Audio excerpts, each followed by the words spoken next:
예수님께서 십자가 위에서 하신 말씀이 7개로 알려져 있습니다. 그리고 그 순서는 비교적 정확하지가 않습니다. 이제 성경을 연구하는 학자들에 따라서 그 순서가 조금씩 배치가 되지만은 우리가 합리적인 보편적인 그 순서를 따라서 가상칠언 십자가 위에서 하신 7마디 말씀을 우리가 살펴보기 원합니다. 예수님의 말씀들 중에서 의미 없는 말씀이 있겠습니까? 우리는 실없는 농담도 하고 아무 가치 없는 무가치한 아주 그런 이야기들 할 때도 있겠지만은 우리 주님의 말씀은 무의미한 말씀은 한 말씀도 없는 게 당연한데 그뿐만 아니라 우리 주님이 십자가 위에서 하신 그 7마디 말씀이라는 것은 너무나 깊고 그 의미는 아주 크다 이렇게 말할 수 있겠습니다. 우리가 이제 오늘부터 해서 5일 동안에 그리고 금요 저녁에까지 이어서 가상칠언의 내용을 살펴보기 원합니다. 먼저 놀랍게도 오늘 우리 주님이 하신 첫 번째 가상칠언의 말씀은 기도입니다. 예수님은 설교하시지 않습니다. 예수님은 연설을 하시는 것도 아니고 우리 주님이 십자가 위에서 하셨던 첫 번째 내용은 하나님 아버지께 드리는 기도요 탄원이었습니다. 평소의 습관이 나온 것입니다. 아버지, 저들의 죄를 사하여 주시옵소서라고 기도하신 것입니다. 여러분, 아주 급할 때라도 그 급할 때는 그 사람의 평소의 수준과 교양과 실력과 인격의 바닥이 그때 드러납니다. 그런데 우리 주님은 가장 아주 힘든 그 상황에서 기도하셨다는 사실을 우리가 이 내용을 통해서 우선 살펴볼 수 있는 것입니다. 왜냐하면 우리 주님은 우리가 알고 있는 것처럼 그의 공생의 모든 기간 동안에 우리 주님은 때를 따라 기도하셨습니다. 산에 올라가 기도하셨고 습관을 따라 기도하셨고 그리고 겟세마네 동산에서도 간절히 우리 주님 앞에 기도하신 우리 주님께서 지금 십자가 위에서 하신 첫 번째 행위, 그 입에 나오는 말씀은 사람들을 가르치려고 하는 것이 아니고 그는 기도하셨다. 이것이 우리 첫 번째 교훈입니다. 두 번째로 이 말씀을 통해서 우리가 볼 수 있는 것은 뭔가 하면 지금 예수님은 어떤 상황입니까? 예수님의 지금 상황은 가장 처참하고 힘든 상황입니다. 그런데 우리 예수님은 다른 사람들 용서를 구하는 그런 기도를 하셨습니다. 주님, 저들은 저들의 죄를 알지 못합니다. 저들의 죄를 사해 주십시오 라고 하는 용서를 구하는 기도를 드리고 있습니다. 여러분, 우리가 마음이 넉넉해질 때가 있죠. 우리가 언제 마음이 넉넉해집니까? 우리가 좀 지갑이 든든할 때, 갑작스럽게 좋은 일들이 생기고 또 주변의 환경이 좋아지고 감정적으로 안정이 될 때 우리는 다른 사람들에게 여유가 생깁니다. 인심을 쓰고 싶은 마음도 그럴 때 생기고 그렇기 때문에 우리가 여유가 생기면 주변에서 묻습니다. 요즘에 좋은 일이 있냐고. 근데 오늘 우리 주님은 어떤 상황이라고요? 십자가에 못 박히셨습니다. 어떤 상황입니까? 가장 최악의 상황입니다. 당신이 33년을 보내는 동안에 그가 맞이한, 그가 조롱도 당하고 어려움도 당하고 여러 가지 위협도 당했지만은 지금 예수님은 당신이 당할 수 있는 가장 최악의 상황 속에서 용서를 구하는 기도를 하셨다. 처절한 상황 가운데서 그러니까 드리는 그 용서의 기도, 아버지께 저들의 죄를 사해달라. 내가 지금 배가 불렀어. 내가 지금 주머니에 여유가 있었어. 내 형편이 좋아가지고 내가 다른 사람에게 자비와 긍휼과 은혜를 베푸는 것은 우리의 인간의 본성이지만은 우리 주님이 드리는 이 용서의 기도는 그게 아니죠. 우리 주님은 가장 극렬한 슬픔의 순간에 육신의 고통이 최고로 이르는 그 상황 속에서 인간적으로 볼 때는 최악의 감정이 돋아날 수밖에 없는 그런 상황 속에서 우리 주님은 용서를 구하는 이런 기도를 드리고 있습니다. 또 하나 우리 주님은 이렇게 기도합니다. 아버지, 저들을 사하여 주옵소서. 여기 보면은 저들을 사하여 주옵소서 이렇게 기도하고 있습니다. 우리가 성경에 보면 정확한 그 지시 대명사를 우리가 찾을 수도 있지만은 여기에 나타난 저들이 누군지는 명확하지 않습니다. 옆에 있는 두 행악자들을 말하는지, 예수님을 십자가에 못 박았던 군병들을 의미하는지, 아니면은 불법 재판으로 예수님을 사형언도하고 이리저리로 끌고 간 그 종교 세력들과 정치 지도자들을 의미하는지, 그리고 여기에 그 저들은 예수님과 함께 모든 것들을 걸겠다고 말했던 제자들도 포함이 되는지,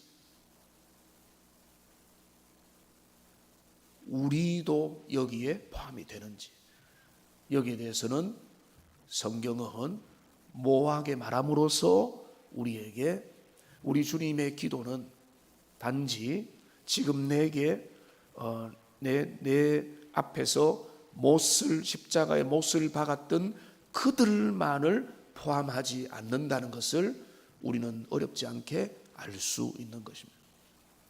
저들을 사해달라라고 하는 것은 포괄적인 기도입니다. 예수님을 십자가에 못 박기 위해서 실수하고 도망가고 기획하고 준비하고 계획했던 그 모든 이들을 염두에 두고 어쩌면은 지금 그 당시에 없었던 주님을 떠나 있는 모든 인류와 죄인들과 오고 오는 세대에 주님을 모르는 저들을 생각하면서 아버지, 저들의 죄를 사해달라. 우리 주님은 그렇게 기도하십니다. 이 내용을 통해서 우리가 알 수 있는 또 하나의 진리가 있습니다. 예수님은 이렇게 기도합니다. 아버지, 저들을 사하여 주옵소서. 여러분, 이 기도는요, 우리 주님이 지상에 계셨던 모습과 좀 다릅니다. 우리 예수님은 직접 죄를 사하셨습니다. 내가 너의 죄를 사하노라. 우리 주님은 담대하게 선언하신 것이 한두 번이 아닙니다. 내가 죄를 사할 권세가 있음을 너희에게 알리려 하노라 라고 하신 적도 여러 번 있습니다. 죄사함의 권세가 그리스도에게 있기 때문에 그거를 받아들이지 못했던 종교 지도자들은 신성모독이라고, 당신이 누군데 죄를 사하는 그런 권능을 발휘하냐고 시비를 걸었고, 그것이 오해를 살 정도가 되었습니다. 지금 십자가상에서 예수님은 내가 너의 죄를 사한다 라고 말씀하지 않습니다. 예수님은 지금 십자가 위에서 아버지, 저들의 죄를 사해 주십시오 라고 지금 예수님은 누군가의 죄를 사하실 수 있는 충분한 권능을 가지신 그분의 모습으로 있는 것이 아니고, 지금 이 십자가 위에서는 아버지의 은혜를 구하는 그런 스스로 죄인들과 백성들과 하나가 되어서 아버지의 그 자비를 구하는 그런 단원의 기도를 드리는 모습을 우리가 볼 수 있다는 것입니다.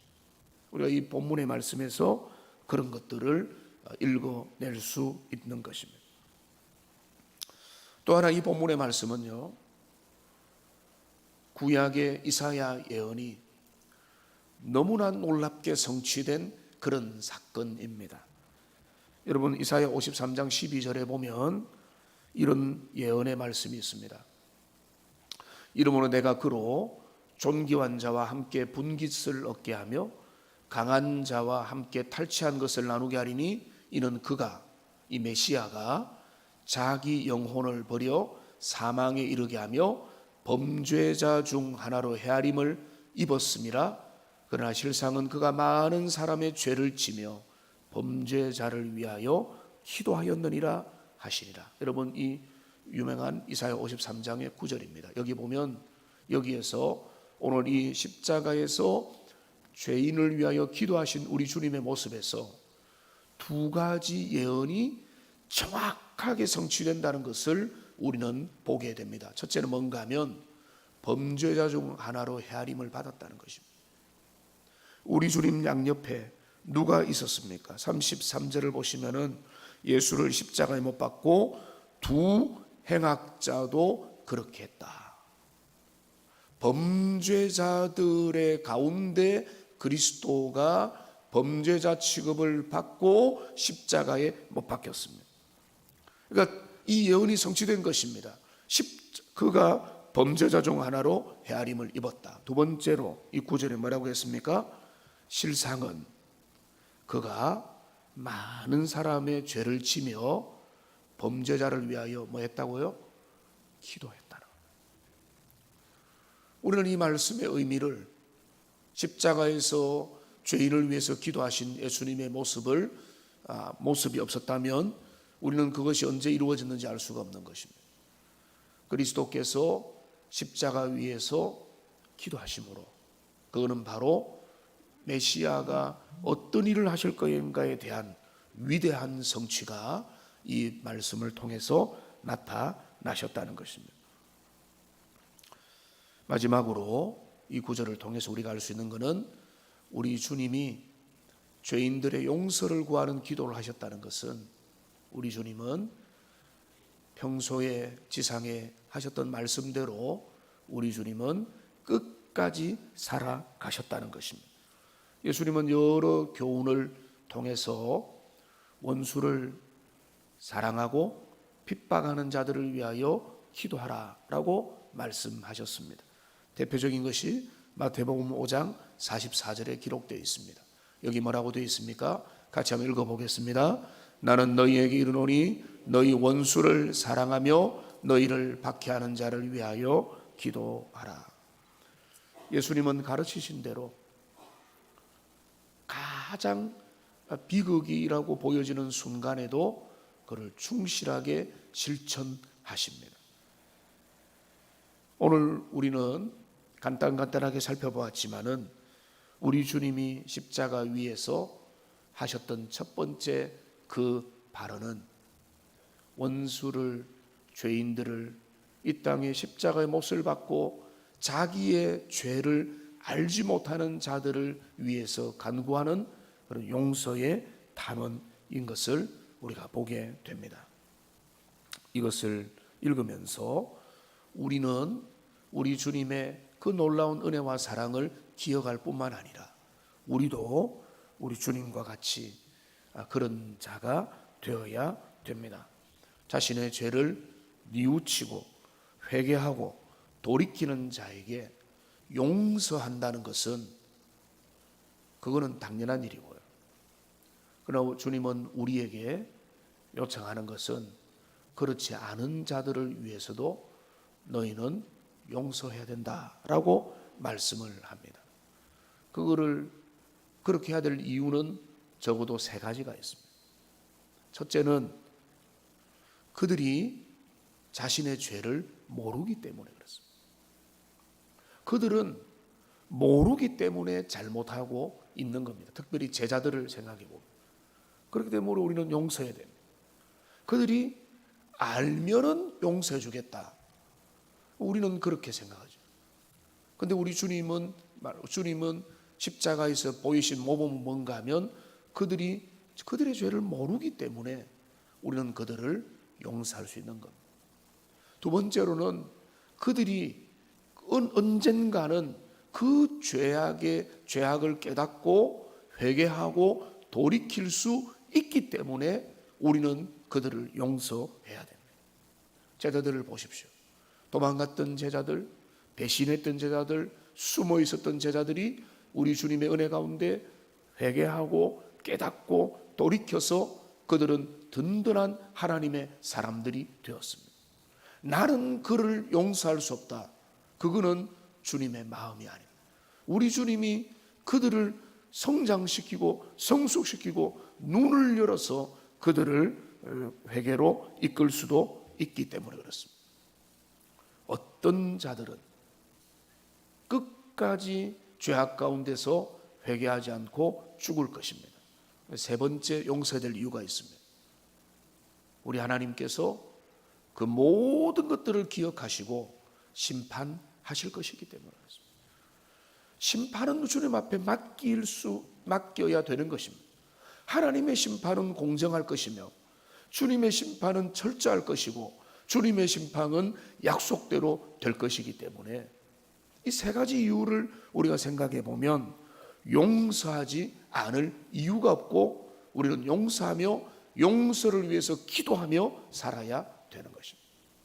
그들은 자신의 죄를 모르고 그들은 언젠가는 주님의 은혜를 입으면은 그 죄악을 깨달아서 회개하고 돌이킬 것이고 그렇지 않다면 그것마저도 우리 심판주 앞에 있기 때문에 용서해야 된다. 이것이 우리 주님께서 십자가 위에 사신 첫 번째 말씀을 통해서 우리에게 가르치시는 것입니다. 예수님은 이제 말씀을 맺겠습니다. 십자가상에서 첫 번째로 하신 것은 의외로 아버지께 드리는 기도 탄원이었습니다. 극심한 고통의 시간에 예수님을 십자가로 내모는 제자들의 배신과 유다의 입맞춤과 종교 지도자들과 정치 지도자들의 야합과 그 모든 군병들의 그 실행과 이 모든 일들이 일어나는 이 모든 것들을 바라보면서 우리 주님은 자신의 죄를 모르는 그들을 위해서 아버지께 용서를 구하는 그 모습을 우리가 보게 되는 것입니다. 우리 구주 예수 그리스도의 그 사랑과 그 자비와 그 넓은 마음들을 오늘 우리가 생각하면서 우리 주님의 그 십자가 위에서 드렸던 용서의 기도를 내 마음에 새기겠습니다. 주님, 나도 용서하며 살고 용서하는 하나님의 사람이 되겠습니다. 라고 기도하며 나아가시는 우리 주님의 모든 백성들 다 되시기를 주님의 이름으로 축원합니다. 우리 263장 찬양 함께 찬양하겠습니다.